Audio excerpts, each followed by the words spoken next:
Pangatlo, mga minamahal, malalaman mo na, masasabi mo na mahalaga o importante ang maglingkod sa Diyos kapag naiwan ka na sa rapture.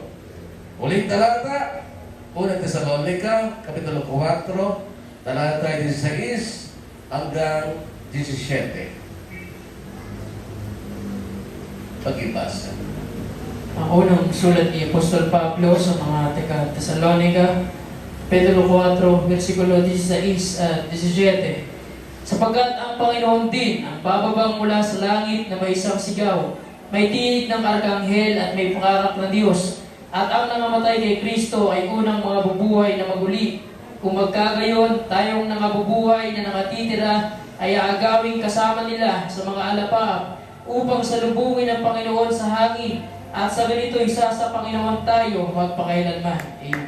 Ito yung ating pinaka-aasam-asam. Ang makasama sa pagbabalik ng ating Panginoon doon sa tinatawag na second coming of Christ.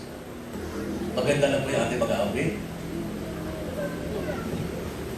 Apokalipsis, Kabanatang 20, Talatang 4. At nakakita ako ng mga luklukan at may mga nagsisiluklok sa mga ito.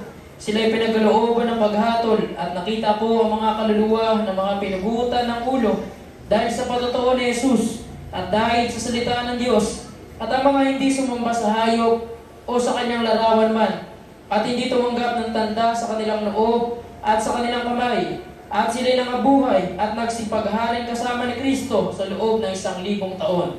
Right, amen. Hindi tumanggap ng tanda sa kalang noo, sa kalang kamay.